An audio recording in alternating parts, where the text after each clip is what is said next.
बिस्मिल्लाहिर्रहमानिर्रहीम। Welcome to students virtual academy with Mohammad Nadeem Bangwar. General knowledge class में असीं अवांखे भली कार था चऊं। जनरल नॉलेज में अॼु पाण पढ़ंदासीं इम्पोर्टेंट इंटरनेशनल लाइन्स। इम्पोर्टेंट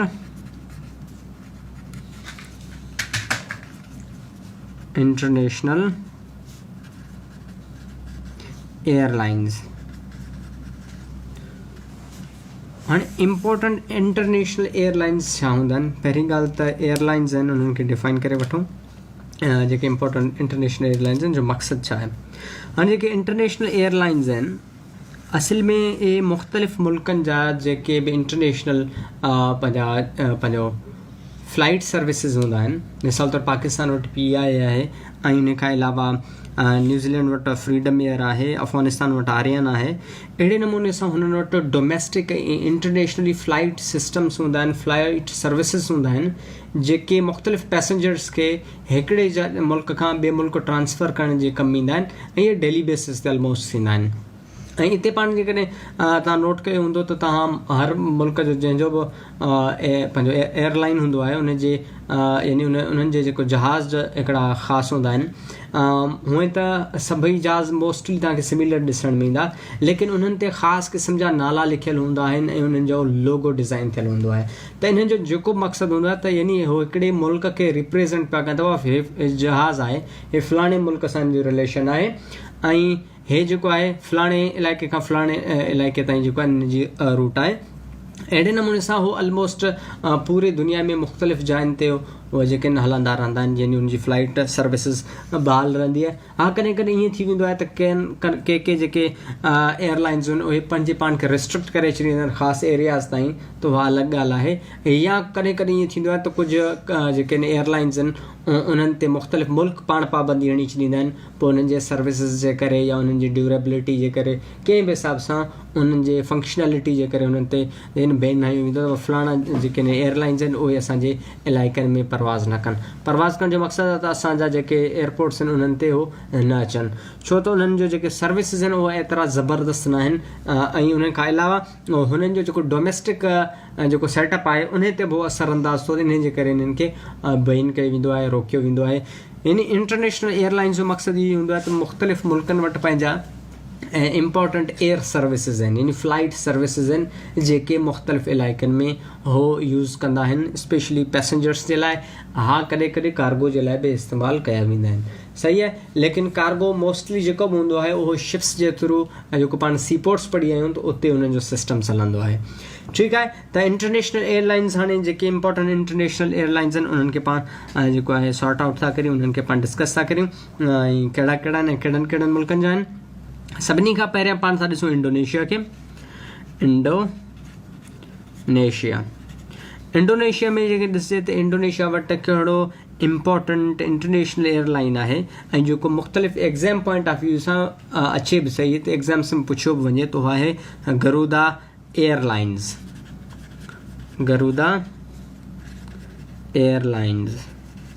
हाणे गरुदा एयरलाइंस आहे। हाणे जेके बि एयरलाइंस हूंदा आहिनि उन्हनि वटि हिकिड़ी का जहाज़ न आहे हूंदी, बी श्योर। त उन्हनि वटि फ्लीट्स वॾे तइदाद में जेके जहाज़ हूंदा आहिनि जिन ते गरुदा जो जेको लोगो लॻल हूंदो या उन ते उनजो नालो लिखियलु हूंदो, त उन जे हिसाब सां इहे मुख़्तलिफ़ इलाइक़नि में उन्हनि जा फ्लाइट्स हूंदा आहिनि। त अहिड़े नमूने सां इंडोनेशिया वटि पाण वटि बि काफ़ी वॾा एयर सर्विसिस हूंदा जेके यूज़ कंदो हूंदो। उनखां अलावा इंडोनेशिया में जेको आहे गरुदा एयरलाइंस आहे। उनखां बाद में पाण ॾिसूं था ऑस्ट्रेलिया खे। ऑस्ट्रेलिया वटि कहिड़ो जेको आहे एयरलाइन आहे त हिन वटि आहे क्विंटास एयरलाइंस। कंहिं वटि आहे? ऑस्ट्रेलिया वटि, सही आहे। इंडोनेशिया वटि आहे गरुदा एयरलाइंस, ऑस्ट्रेलिया वटि आहे क्विंटास एयरलाइंस ऐं उनखां पोइ ॾिसूं था लेबनान वटि कहिड़ो आहे। लेबनान वटि आहे मिडल ईस्ट एयरलाइन।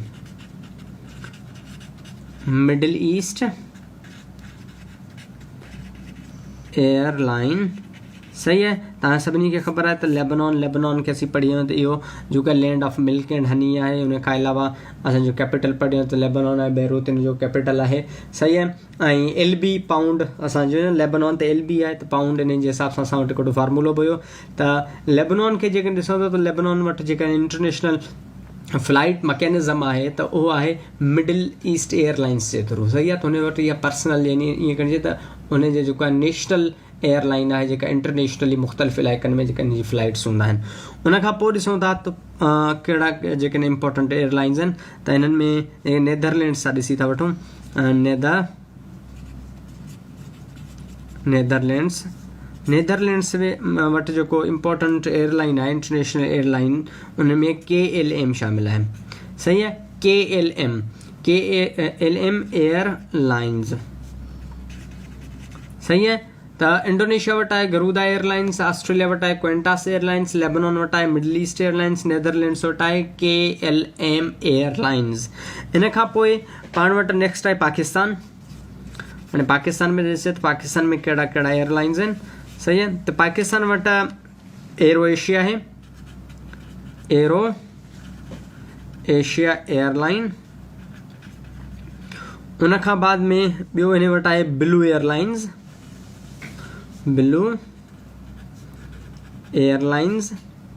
शाहीन एयरलाइंस।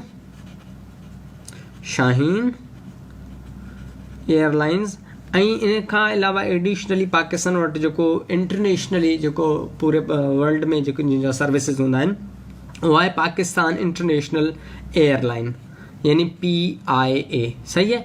PIA पाकिस्तान जो जेको इंटरनेशनल जेकॾहिं पुछियो वेंदो आहे त इंटरनेशनल ॿिया बि आहिनि, मिसाल तौरु एरो एशिया आहे, ब्लू एयरलाइंस आहिनि, शाहीन एयरलाइंस आहिनि, लेकिन जेकॾहिं मोस्टली जेको पुछियो वेंदो आहे उहो आहे PIA। सही आहे। त PIA पाकिस्तान जो इहो पाकिस्तान इंटरनेशनल एयरलाइंस इन जो नालो बि आहे। सही आहे। त इहे बि उन में शामिलु हूंदा आहिनि, लेकिन एग्ज़ाम पॉइंट ऑफ व्यू सां PI जी वधीक अहमियत आहे। लेकिन हे बि तव्हांखे ख़बर हुजणु घुरिजनि, छो त जेकॾहिं ऑप्शन में PI न हुजे त पोइ तव्हां हिननि टिनी मां को चूज़ करे सघो था। एडिशनली ॿिया बि काफ़ी एयरलाइंस पाकिस्तान वटि आहिनि ऐं इवन ॿियनि मुल्कनि वटि बि आहिनि। इन खां पोइ ॾिसूं था USA वटि कहिड़ा कहिड़ा एयरलाइंस आहिनि। USA वटि आहे ट्रांसवर्ल्ड वेज।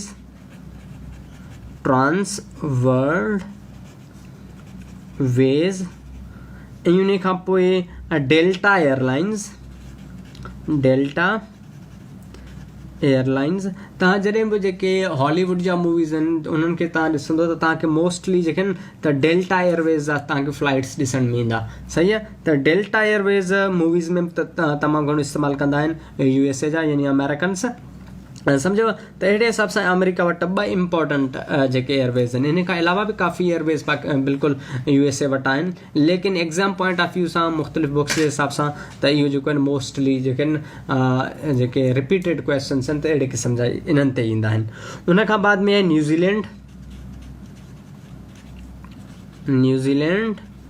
न्यूज़ीलैंड वटि जेका एयरलाइन आहे उहा आहे फ्रीडम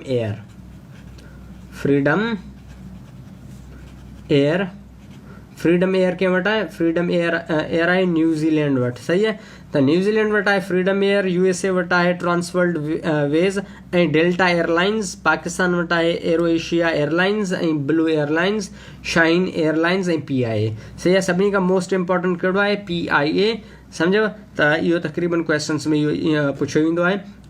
उन खां पोइ नेदरलैंड्स में KLM एयरलाइंस आहे, लेबनॉन वटि मिडल ईस्ट एयरलाइंस आहिनि, ऑस्ट्रेलिया वटि क्वेंटास एयरलाइंस आहिनि ऐं इंडोनेशिया वटि गरुदा जेको आहे इंडोनेशिया वटि गरुदा एयरलाइंस आहिनि।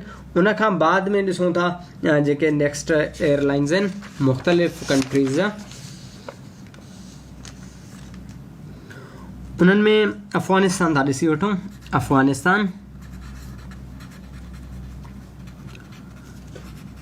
अफ़गानिस्तान जो जेको इंटरनेशनल एयरलाइन आहे उनजो नालो आहे आरियाना एयरलाइन। अफ़गानिस्तान वटि आरियाना एयरलाइंस आहे। उन खां पोइ जर्मनी आहे।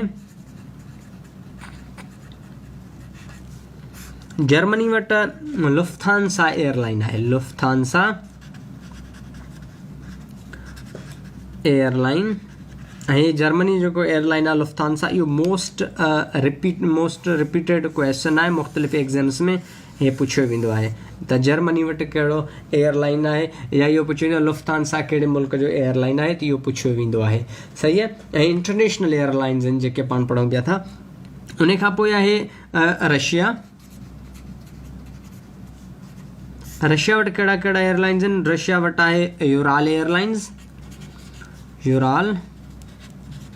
एयरलाइंस, इन खां सवाइ इन वटि एरोफ्लोट जे नाले सां बि एयरलाइन आहे, एरोफ्लोट।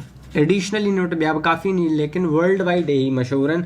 हाणे हिन ते जेको यूराल एयरलाइंस आहे, यूराल, हाणे यूराल जेको आहे उते माउंटेन जा रेंजिस आहिनि, यूराल माउंटेन रेंजिस। तव्हां किथे न किथे पढ़िया हूंदा या तव्हां ॿुधा हूंदा, न त असां तव्हांखे ॿुधायूं था त रशिया में यूराल नाले सां माउंटेन्स आहिनि, त उन्हनि जे नाले सां हिनखे यूराल एयरलाइंस चयो वियो आहे। ऐं जेको आहे हिन वटि एरोफ्लोट बि एयरलाइन आहे। उन खां बाद में असीं ॾिसूं था त बांग्लादेश खे।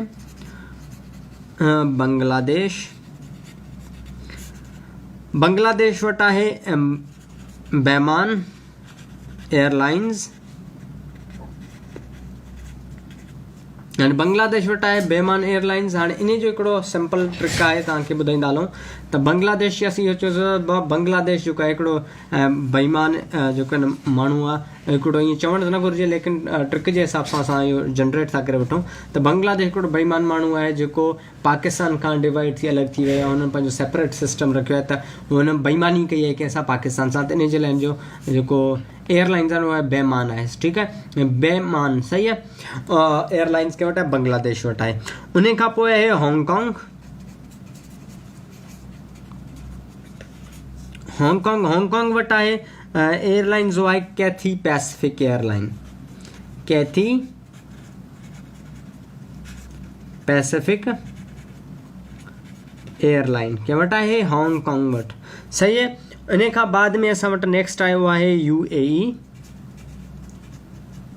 हाणे UAE यानी यूनाइटेड अरब इमिरेट्स, उन वटि आहे इमिरेट्स एयरलाइन, इमिरेट्स एयरलाइन। ऐं एडिशनली हिन वटि इतिहाद एयरलाइंस बि आहे, इतिहाद एयरलाइंस। यानी UAE वटि ॿ इम्पोर्टेंट एयरलाइंस आहिनि, हिकिड़ो इतिहाद पंहिंजो एयरलाइन आहे, ॿियो आहे इमिरेट्स एयरलाइन। उन खां बाद में नेक्स्ट ॾिसूं था त नेक्स्ट कहिड़ा कंट्रीज़ अचनि था। नेक्स्ट में असां वटि जापान आहे। जापान वटि जेकॾहिं इम्पोर्टेंट कोई एयरलाइन आहे त हुनजो नालो आहे जाल, यानी जापान एयरलाइंस। सही आहे, जापान जो। सही आहे, त जाल यानी जापान जो, जापान एयरलाइंस। हिनखे पाण सिंपली चई सघूं था जंहिंसां जापान ए सां एल सां लाइन में पाण हिनखे चई सघूं था। उन खां पोइ असां वटि कतर वटि इंटरनेशनल एयरलाइन आहे, कतर एयरवेज़। कतर वटि आहे कतर एयरवेज़। ऐं नालनि सां हाणे तव्हांखे काफ़ी अहिड़ा मिलंदा, मिसाल तौरु हिते अची वियो आहे UAE जेको इमिरेट्स एयरलाइन। हाणे इमिरेट्स एयरलाइन जे करे तुंहिंजे लास्ट में इमिरेट्स आहे। सही आहे। त अहिड़े नमूने सां रशिया में यूराल माउंटेन्स आहिनि, अहिड़े नमूने सां हिन जो नालो जेको अची वञे थो। हाणे जापान जो जापान एयरलाइंस आहे। हिन खां पोइ कतर आहे, कतर वटि कतर एयरवेज़ आहे। अहिड़ा ॿिया बि काफ़ी आहिनि, मिसाल तौरु असां था वठूं थाईलैंड खे था वठूं, थाईलैंड वटि आहे थाई एयरवेज़। हाणे ॾिसो साॻियो सिमिलर थी वियो न, त हाणे मुल्क जे नाले सां अची वियो थाईलैंड जो पंहिंजो थाई एयरवेज़ थी वियो आहे। त अहिड़े नमूने सां बि जेके काफ़ी मुल्क हूंदा आहिनि, त उन्हनि जे नालनि सां बि उन्हनि जा जेके एयरलाइंस आहिनि उन्हनि जे नालनि सां ई आहिनि डायरेक्ट, जीअं थाईलैंड खे थाई पाण चवंदा आहियूं। उन खां पोइ असां वटि नेक्स्ट आयो आहे सिंगापुर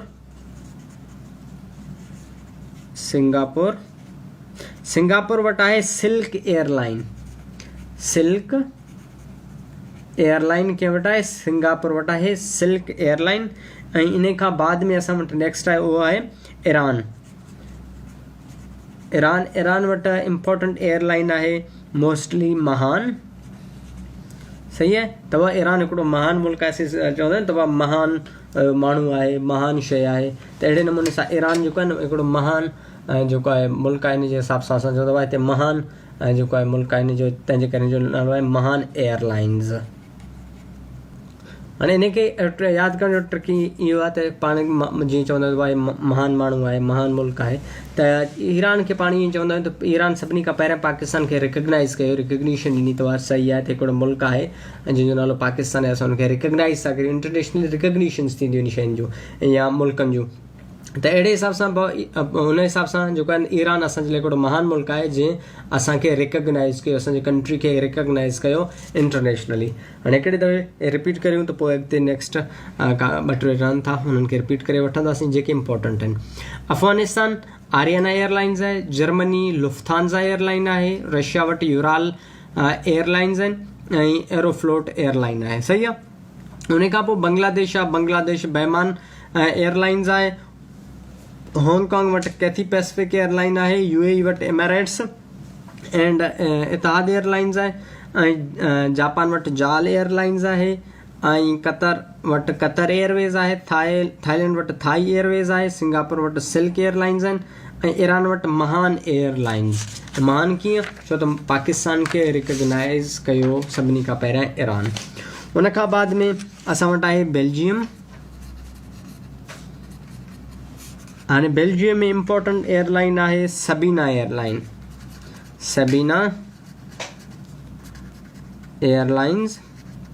ऐं नेक्स्ट आहे ताइवान, ताइवान वटि आहे ईवा एयरलाइन, ईवा एयरलाइंस कंहिं वटि ताइवान वटि। उन वटि खां पोइ नेपाल, नेपाल नेपाल वटि आहे मोस्टली ऑलमोस्ट सन एयरवेज़ एयरलाइंस। हाणे जेको नेपाल आहे, नेपाल जे जेकॾहिं तव्हां झंडे खे ॾिसंदो त उन में तव्हांखे सन ॾिसण में ईंदो, सिजु ॾिसण में ईंदो, त हिकिड़ो सन ठहियलु आहे हुनजे झंडे में, त उन जे नाले सां हिननि पंहिंजे जेको एयरलाइन जो नालो सन एयरलाइंस रखी छॾियो आहे।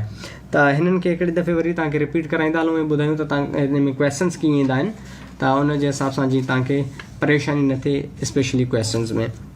हाणे सभिनी खां पहिरियां असां काफ़ी पहिरियां तव्हांखे इंटरनेशनल एयरलाइंस सम्झायो आहे, उन खां बाद में असां काफ़ी एयरलाइंस कया आहिनि। हाणे हिते असां पढ़ी आया आहियूं काफ़ी जेके क्वेश्चन्स। हाणे मिसाल तौरु हिते पुछिया वेंदा आहिनि त which of the following, which of the following is international airline of Australia. सही है। त असां वटि हिते कुझु ऑप्शन्स आहिनि A, B, C ऐं D। हाणे सभिनी खां पहिरियां असां हिते था रखूंसि मिसाल तौरु गरुदा एयरलाइंस था रखूंसि, गरुदा एयरलाइंस। उन खां पोइ मिडल ईस्ट एयरलाइंस,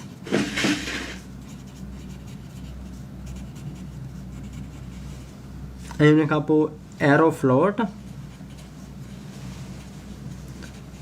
एयरलाइंस, ऐं लास्ट में आहे नन ऑफ दीज। सही है। त हाणे हिन में जेकॾहिं असां मूंखे यादि हूंदा, तव्हांखे जेकॾहिं यादि हूंदा, तव्हां यादि कंदो त तव्हांखे क्लियर थींदो त गुरुदा जेको एयरलाइन आहे इहो कंहिंजो आहे, इहो अफ़गानिस्तान जो आहे। सही है। त हीअ अफ़गानिस्तान जो आहे। उन खां पोइ मिडल ईस्ट एयरलाइन कंहिंजो आहे, मिडल ईस्ट एयरलाइन आहे लेबनान जो। उन खां पोइ एरोफ्लोट कंहिंजो आहे, एरोफ्लोट रशिया जो आहे। ऐं लास्ट में ॾिसो त असांखे नन ऑफ दीज जो ऑप्शन आहे। ऐं असांखां सवाल पुछनि, काफ़ी स्टूडेंट्स ईअं कंदा आहिनि जॾहिं एयरलाइंस अहिड़ो को क्वेश्चन अची वेंदो आहे हेठि नन ऑफ दीज ऑप्शन हूंदो, चवंदो इहो त थी सघे ईअं ॾिनो हुजनि परेशान करण जे लाइ, हिननि मां हिकिड़ो हुजणु घुरिजे। जॾहिं त उहो जेको आहिनि ईअं बि ॾींदा आहिनि त नन ऑफ दीज में बि हुनजो जेको आंसर रखियलु हूंदो आहे। त बिल्कुलु नन ऑफ दीज जो आंसर आहे। अगरि जेकॾहिं हिन नन ऑफ दीज जे बदिरां मिसाल तौरु हिते हुजे हा क्वेंटास एयरलाइंस, क्वेंटास एयरलाइंस, त असांजो ऑप्शन डी करेक्ट हुजे हा। नन ऑफ दीज भली न हुजे हा ऐं क्वेंटास एयरलाइंस हुजे हा। त क्वेंटास एयरलाइंस जीअं असांखे ख़बर आहे त क्वेंटास एयरलाइंस ऑस्ट्रेलिया जो इम्पोर्टेंट जेको एयरलाइन आहे, त अहिड़े हिसाब सां इहो जेको आहे रिकग्नाइज़ कईंदो आहे। उन खां बाद में ॿियो को क्वेश्चन मिसाल तौरु असां था खणूं त Trans World Airways, Trans World Airways is international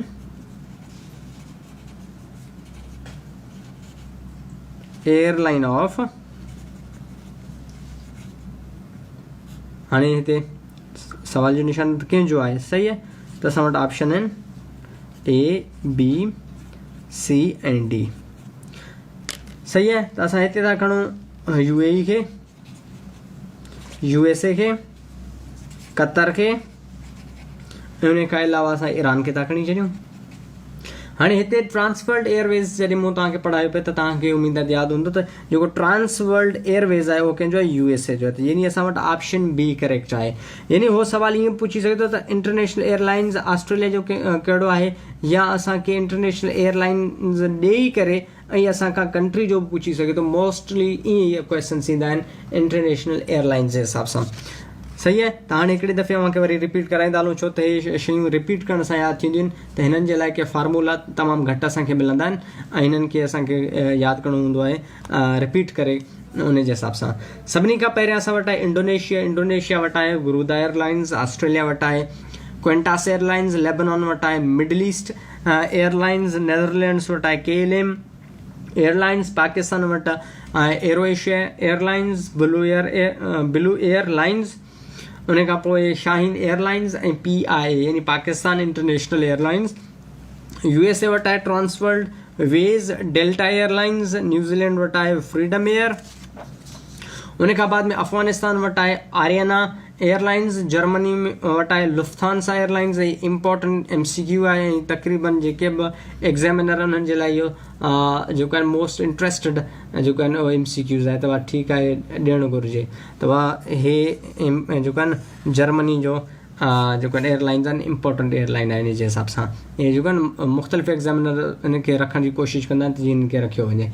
उन खां पोइ रशिया वटि आहे यूराल एयरलाइंस ऐं एरोफ्लोट, सही है। ऐं बांग्लादेश वटि आहे बैमान एयरलाइंस, हांगकांग वटि आहे कैथी पैसिफिक एयरलाइंस, UAE वटि आहे एमिरेट्स एयरलाइंस। एमिरेट्स ऐं इतिहाद एयरलाइंस भी काफ़ी एग्ज़ाम्स में पुछिया वेंदा आहिनि, मोस्ट रिपीटेडली, सही आहे, रिपीटेड क्वेश्चन्स आहिनि। उन खां पोइ जापान जाल एयरलाइंस यानी जाल लिखी छॾियो सिंपली। कतर वटि कतर एयरवेज़। हाणे हिते जेको आहे न हिते जेकॾहिं ॾिनल आहे कतर एयरवेज़, तव्हां मां काफ़ी स्टूडेंट्स अहिड़ा हूंदा जिन मुख़्तलिफ़ एग्ज़ाम्स ॾिना हूंदा, त हिते जॾहिं ऑप्शन्स ॾींदा आहिनि त हिते ॾींदा आहिनि कतर एयरलाइंस, कतर एयर या कतर एयरवेज़ या नन ऑफ दीज़ या ऑल ऑफ द अबव। त हिन जो करेक्ट ऑप्शन छा आहे, कतर एयरवेज़। हाणे हिते जेकॾहिं मिसाल तौरु एमिरेट्स एयरवेज़ ॾेई छॾीनि त न एमिरेट्स एयरलाइन आहे, इन सां इन जे करे एयरलाइंस शामिलु कयो वियो आहे, न त असां हिते एयरलाइन ज़रूरी आहे छा शामिलु कयूं आहे। हिते जेकॾहिं ख़ाली यूराल पढ़ाए छॾियूं आहे या लुफ्तांसा पढ़ाए छॾियूं आहे, बैमान पढ़ाए छॾियूं या कैथी पैसिफिक पढ़ाए छॾियूं आहे, फ़र्क़ु कोन पियो पवे। लेकिन एयरलाइंस लास्ट में लिखण जो मक़सदु इहो आहे त जीअं एग्ज़ाम में एग्ज़ैक्ट अहिड़े नमूने सां ईंदा आहिनि ऐं एग्ज़ैक्ट इहो ई जवाबु सही हूंदो आहे। त अगरि कतर एयरवेज़ खे कतर एयरलाइंस करे छॾियो अथव या कतर एयर करे छॾियो अथव, ऐं काफ़ी अहिड़ा आहिनि जेके एयर जे नाले सां हूंदा आहिनि मुल्क, सम्झव, त पोइ उन जे हिसाब सां तव्हां परेशान थींदो। तंहिंजे करे इनखे अहिड़े अंदाज़ सां यादि कयो अथव कतर एयरवेज़ आहे। हाणे हिते कतर एयरवेज़ ॾिनल आहे, अहिड़े नमूने सां एयर सां बि काफ़ी ईंदा आहिनि। मिसाल तौरु असां हिते फ्रांस जो नाहे पढ़ियो, एयर फ्रांस हुनजो जेको आहे इंटरनेशनल जेको आहे एयरलाइन आहे एयर फ्रांस। हाणे पहिरियां एयर ऐं बाद में फ्रांस, अगरि फ्रांस एयर ॾेई छॾे या फ्रांस एयरवेज़ ॾेई छॾे त इहो ग़लति थी वेंदो, छो त एग्ज़ामिनर तव्हांखे इहो ॾिसणु चाहींदो आहे त छा एग्ज़ैक्टली न पढ़ियो आहे या नाहे पढ़ियो या धोखा पियो थो हणे। ऐं उन खां बाद में कतर एयरवेज़ कतर या कतर एयर अहिड़े हिसाब सां कोन हूंदो, एग्ज़ैक्टली इहो ई ऑप्शन में हूंदो ऐं इहो ई सही हुजणु घुरिजे। अगरि इहो ऑप्शन में नाहे, कतर एयरलाइंस लिखियलु आहे, त उन जो ॿियो ऑप्शन्स ॾिसो, ॿियनि ऑप्शन में नाहे त नन ऑफ दीज़ ॿिए ऑप्शन में पोइ ज़रूरु हूंदो, त पोइ उहो तव्हांजो बहितरु रहंदो। ईअं न त पोइ तव्हां सम्झो जेको आहे न कतर एयरवेज़ में हिकिड़ी जॻह ते कतर एयर लिखियलु आहे, बाक़िनि में जेको आहे न जापान एयर लिखियलु आहे, मिसाल तौरु कंहिंमें जेको आहे न फ्रांस एयर लिखियलु आहे या एयर फ्रांस लिखियलु आहे, तव्हांजो कतर वारे में त कतर जो नालो लिखियलु आहे, नन ऑफ दीज़ ऑप्शन हुयो, असां नन ऑफ दीज़ ऑप्शन छो करियूं, जॾहिं त ऑप्शन नन ऑफ दीज़ ई उन में बहितरु रहंदो, छो त उन में एयरवेज़ शामिलु कोन्हे। सिमिलरली जेको आहे थाईलैंड एयरवेज़ अहिड़े हिसाब सां यादि करिणो पवंदो, सिल्क एयरलाइंस बि ईअं यादि करिणो पवंदो, महान एयरलाइंस। ऐं उन खां बाद में असां वटि नेक्स्ट आहे बेल्जियम जो आहे सबीना एयरलाइंस आहे, ईवा एयरलाइंस आहे ताइवान जो, ऐं नेपाल जो आहे सन एयरलाइंस, सही आहे। त अहिड़े हिसाब सां तव्हांखे एग्ज़ैक्टली इन्हनि खे यादि करणा पवंदा। जॾहिं 2-3 दफ़ा तव्हां इनखे यादि कंदो त तव्हांखे ऑटोमेटिकली यादि थींदा, तव्हांखे कंहिं क़िस्म जी परेशानी कान थींदी। सही आहे, उमेदु आहे त तव्हांखे शयूं सम्झ में आयूं हूंदियूं। अगरि सम्झ में का बि ॻाल्हि न अचे त तव्हां असां खां पुछी सघो था।